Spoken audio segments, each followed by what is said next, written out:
Hello, friends. Welcome to another episode of It's Not All Rainbows. I'm your host, Lindsay Goodman. I'm a certified trauma recovery coach, and I'm also a survivor of abuse in a queer relationship. Today, I'm going to talk to you about how abusive people can use love or I love you as a weapon. It is not fun. It's not something that anybody should ever have to go through. I know some people will say it's just words, but words are very powerful. They can be very powerful and they absolutely can be used to do damage to you. Obviously, we know that emotional abuse, mental abuse is a very real thing. Before we dive in, I'll go ahead and talk about my struggles and successes. A struggle is that it's cold outside. It's almost April, and we had like a false spring a week ago, and it was so nice and it was so sunny. And we're back into like the rainy, cold PNW weather. As you can see, I'm wearing a sweater today. That's okay. A success is that I got the house cleaned, and also I picked up some extra work this weekend, which like I totally, completely am losing my weekend. But if you listen to my last episode, I talked about how this company I've been working for has decided not to pay me, so I really needed that money, and like I don't always get like there isn't always weekend work available when I don't have my son. So I'm very grateful for that, even though I'm going to run myself into the ground this weekend and then like go right into next week like nothing ever happened. But my house is clean. I got it at least to a level where I feel like we are reset, we're good. So that to me is a good way to go into the weekend and, start next week with a fairly clean house. Okay, so let's talk about I love you.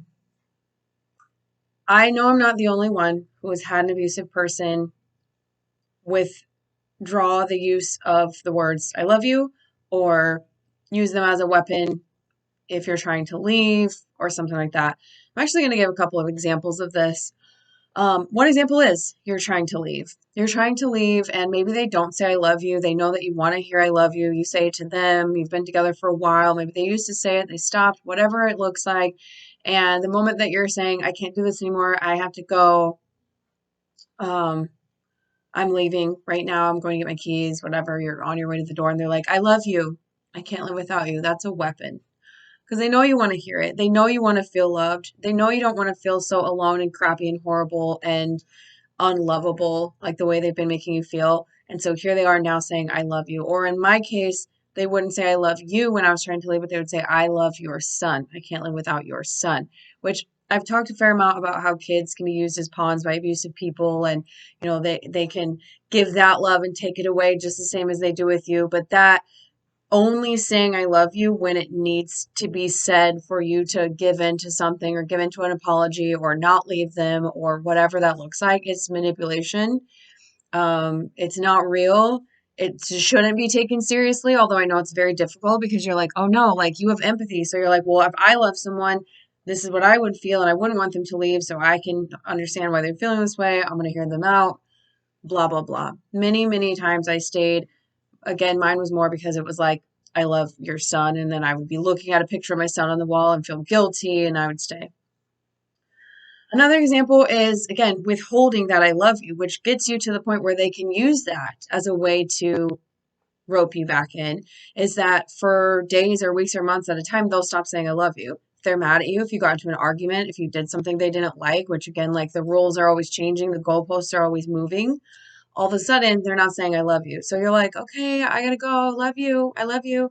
And they're like, and they're not saying it anymore, right? Because they're mad at you, they're punishing you, they're withdrawing their love from you, and they may also withdraw their affection and attention if they give you that at all. Anything good or, good, quote unquote, or anything like connection wise that you probably have been craving from them since they do give it as little crumbs here and there, they're pulling that back. So the I love you is being withdrawn to punish you. Um, in the beginning when I met my abuser, this is like still something to me that is so weird. I think I might have talked about this before, but we didn't say I love you. Like we were just getting together. Um, I had just left a relationship. Like I wasn't in any place to be like moving quickly. So like we didn't say I love you. We talked about other things and other types of feelings and things like that. It just wasn't something. And even like it got to a point where I was like, I don't feel like I want to say that. It's not something that I want to share. Like I'm just not there. Kind of grappling with feelings about my marriage where we did say I love you, but I didn't necessarily feel loved or, just was trying to figure out like what even is the point of this? Because like what, like what is marriage and all that stuff. So I just communicated that I didn't want to say that. And then one day, like during the most inappropriate time to be like, do you love me? It was like we were like being intimate. My abuser was like, something like, do you like me? Like literally while we were being intimate. And I was like, yeah. And they're like, you just like me? And I was like, what do you want me to say? And they're like, you only like me? And I was like, I don't know what you're asking me. Yes, I do like you. And they're like, you only like me though. Like they were prying and prying and prying to get me to say I love you. But like during, again, the most awkward moment, like I'm not going to have this conversation with you right now. Can we talk about this later? Can we talk about this before? Um, and they were, they were trying to get me to say it. And so I didn't say it in that moment. And then later I like reflected on it and I was like, well, maybe they wanted to say it to me and they felt weird. So they wanted to hear me say it first. Or they wanted me to initiate, or they're scared or they don't know how to communicate very well, clearly. So I'll just model it. And I came back and I was like, did you want me to say I love you? Like, is that what you were asking me for? And they were like, yeah, do you? And I was like, yeah, I do. I don't know why I said that because I didn't. I feel like I've said it a few times in my life where I just kind of like felt pressured and awkward because someone was kind of like, someone said it to me first, or someone was like pressuring me like that. And like, I hate that. And I wish that nobody ever had to feel that way.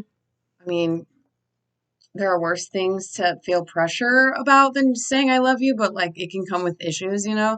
And so I was like, yeah, I do love you. And I didn't ask them if they love me back. I just like kind of stood there and I was like, okay, I guess that wasn't it. Um, and then right before I was like leaving, I came back and I was like, do you love me? Is that why you said that? Because I just couldn't wrap my mind. Like I'd never seen that kind of behavior before. And I couldn't wrap my mind around like why someone would behave in that way and like pry and ask and ask. I've just never, either people said it to me when they were ready or it just wasn't said. And so I was like, do you love me? Is that what you're trying to communicate? And all of a sudden, like literally right before I left for this like 3-day weekend interpreter conference that I was going to, they were like, what? I don't know. I don't know if I love you. I don't know. I don't, why would you ask me that? Like, what's going on here? And it was just this really weird push pull back and forth thing. And this was like maybe like 2, 3 months in, maybe not even quite that long. And I just was like, okay, gotta go. And I was so weirded out because it was very clear that it was just like a really immature communication, just something just wasn't making sense. And so that's just another example. Um, I guess one more thing, it's not really I love you, is like well into the relationship. I started like really, I mean, I guess I always did, but I would question like to them, like where I stand in the relationship. Like, do you even care about me? Like, I'm not getting a sense that I'm important here.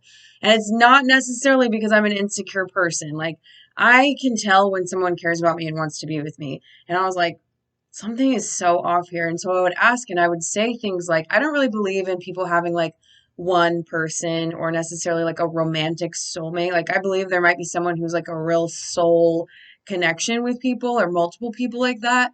But I am not that person who's going to be like, you just have the one, it's your soulmate. And if you lose them, you lost them, you're done. Like, I believe there's lots of people in this world that we can really, you know, but I would say things like, do you like am I important to you? Like, am I your person? Like, am I a person who you feel safe with, a person who you want to do life with, anything like that? And they're just not answer, not answer, not answer.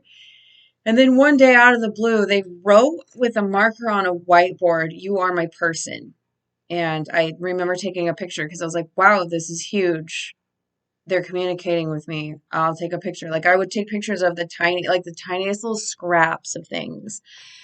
And I don't remember exactly at the time what was going on, but I guarantee you that that happened at a time that I was withdrawing. Maybe I had gone and like hung out with some new friends. Like at that time, around that time, I was like meeting some of my followers. Like we would meet up in Seattle and hang out for the day. And so I was kind of starting to have like other people around me, and or maybe recently we had broken up, because if you know, you don't break up just one time when you're with an abusive person. It's like it happens every once in a while, and then it's, oh, I didn't mean it, blah blah blah. Something happened to where they were like, I gotta pull out one of these cards, I gotta do something so that she feels loved and she stays a little longer. So they wrote it on a like a CrossFit or like a little kid's like whiteboard, "You are my person." And so again, you are my person, I love you, um, you're my soulmate. this is fate, anything like that that's like really deep and serious or like shouldn't be something that you just say to just anybody, at least in society's eyes. Again, I think that like you can love. I'm not talking about. I'm not even talking about polyamory here. Like, I have friends that I love so deeply. I like love them more than I've loved most romantic partners, but like not in a romantic way. I'm just saying like, I'm not here to be like, again, whatever you do you. But it's like this is just not stuff you throw around, right? And they're going to use it to control you. They're going to use it to push you away, to punish you. They're going to use it to pull you back in. They're going to listen to what you're asking for and not give it to you until there's a strategic moment in time that they say, "I love you," or "I love your child. You've been asking me like, where do I see myself in my role in your child's life, or in our child's life if you have the child together, or what do you even care about, blah blah blah." All of a sudden they're going to start communicating with you. They're going to start telling you they love you. They're going to do this, they're going to do that. It's a weapon. It's abuse. It's emotional abuse. It's mental abuse. It's messing with your head. It's leaving you confused. You don't know where you stand. It's not good. Um, so if you're experiencing this, just be aware that it's not normal for someone to do that. I can't pinpoint any other relationship in my life, healthy or slightly less healthy, where someone was, by slightly less healthy, I mean just like we just weren't doing great together, but it wasn't an abusive situation, where someone they love me the whole time. And in both cases, like we ended things, but like we needed time to work through that at the end. Like it wasn't like I stopped loving you. It was like if you love someone, typically, like yes, you can fall out of love, and sometimes it's like a slow, like, and you're like, oh my gosh, like I literally don't. But nobody was like, I don't love you today. I love you. I don't love you today. I think I care about you. Oh, you're my person. Oh, I don't know. I don't know what love is. Blah blah blah blah blah. There was none of that shenanigans. So it's definitely something to look out for. Again, this is a small thing. This is something that a lot of people wouldn't recognize as abuse. Um, but it's a roller coaster ride you do not want to be on. So that's all I'm going to say about that today. This is a shorter episode, but I feel like I got my point across, and sometimes shorter is sweeter. So we're going to leave it at that. Before we wrap this up, I want to remind you that I am a certified trauma recovery coach. I said it at the beginning, but just in case you were thinking that maybe you might want to look into this a little bit more, you want someone to talk to, you want to process things, that is what I do. I said this last week. I, for a while, wasn't coaching because I was really focusing on my actual career, which is I'm a sign language interpreter. But I had a coaching session last week and it went so well, and it reminded me how much I care about helping people and helping you see, again, what's really going on in your relationship, helping you work your way out, helping you work on healing, getting you to where you want to be in life, not where you feel stuck. So I'm here. You can go to calendly.com/Lindsay Goodman if you want to check out a time to work with me on that. You can work with me once. You can work with me a million times. I don't care. This is your journey. I'm here for you. So reach out, know where to find me. Other than that, that's all for now. Please go do something nice for yourself. Go drink some water. I'll be back next week with more.